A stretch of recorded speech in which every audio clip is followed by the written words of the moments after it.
Hello, my name is Anna. I'm in the process of learning English, and today I'd like to share a story with you about my day at the beach trip. It's a simple story, and I hope you can read along, enjoy, and learn with me as we practice together. Let's begin. Today we are going on a beach trip.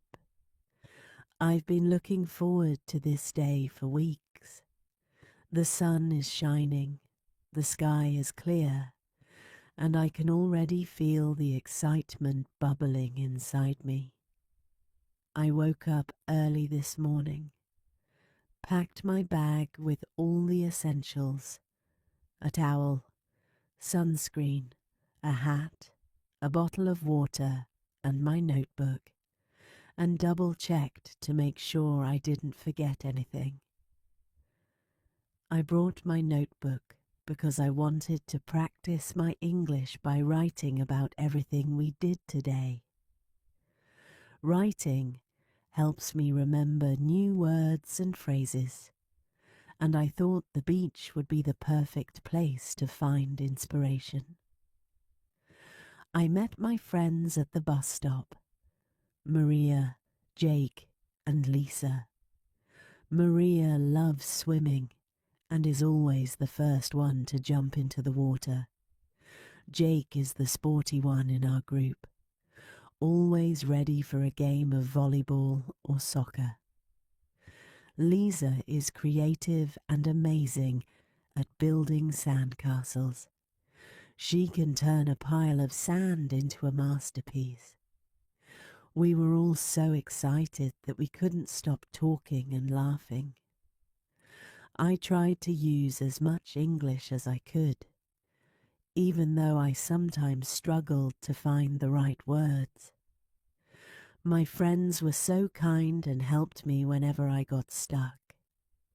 They even taught me a few new phrases, like "let's hit the waves" and "don't forget to reapply sunscreen." The bus ride to the beach was fun. We sang songs, told jokes, and talked about what we wanted to do first when we got there. Maria said she couldn't wait to swim.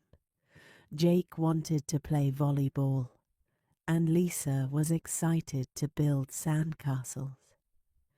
I kept thinking about the ocean and how much I wanted to see it. I had only seen the ocean in pictures, and I couldn't wait to experience it in real life. When we finally arrived, I couldn't believe my eyes. The beach was even more beautiful than I had imagined. The ocean stretched out forever, and the waves crashed onto the shore with a calming, rhythmic sound. The sand was warm under my feet, and the air smelled fresh and salty. I took a deep breath and felt so happy to be there. It was like a dream come true. We found a perfect spot to set up our things. We spread out our towels, set down our bags, and put on sunscreen. Maria taught me the word sunscreen and reminded me to use it so I wouldn't get sunburned. "You have to reapply it every 2 hours," she said. I repeated the word a few times to make sure I remembered it. Sunscreen, sunscreen, sunscreen. I also learned the phrase SPF, which stands for Sun Protection Factor. Maria explained that a higher SPF number means better protection from the sun. Once we were ready, we ran into the water to swim. The waves were gentle but strong enough to make it fun.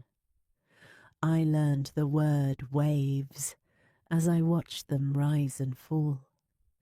Maria showed me how to float on my back, and I laughed when a small wave splashed my face. The water was cool and refreshing, and I felt so free as I swam. Jake taught me how to dive under the waves, which was a little scary at first, but so much fun once I got the hang of it. After swimming, we decided to build sandcastles. Lisa is an expert at this, and she showed us how to make the perfect castle. We used buckets to shape the sand and decorated the castles with shells we found on the beach.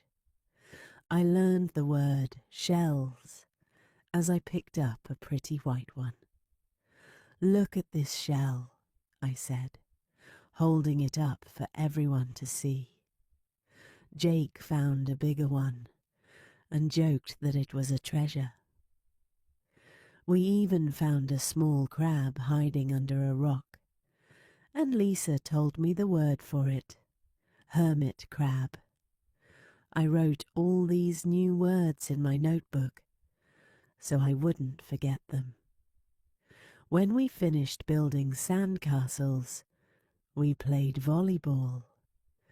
Jake is really good at it, and he taught us how to serve and hit the ball. I wasn't very good at first, but I kept trying, and by the end, I was able to hit the ball a few times.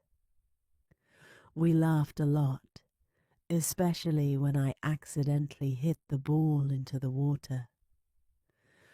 Maria ran to get it, and we all cheered when she brought it back. As the day went on, I took some time to sit by myself and look at the ocean. I wanted to describe it in English, so I took out my notebook and started writing. "The ocean is big and blue," I wrote. "The waves are like music, and the sand is soft and warm. I feel happy and peaceful here." I also wrote about my friends and all the fun things we did. Writing in English was hard, but I felt proud of myself for trying. I even drew a little picture of the ocean and the sand castles we built. Before we left, I decided to write a postcard to my family. I bought one from a little shop near the beach. It had a picture of the ocean and a beautiful sunset. I wrote, "Dear family, today I went to the beach with my friends. We swam in the ocean, built sandcastles, and played volleyball. I learned new words like waves, shells, sunscreen, and hermit crab. The ocean is so big and beautiful, and I feel very happy here. I miss you and can't wait to tell you more about my trip. Love, Anna." As the sun began to set, we packed up our things and got ready to go home.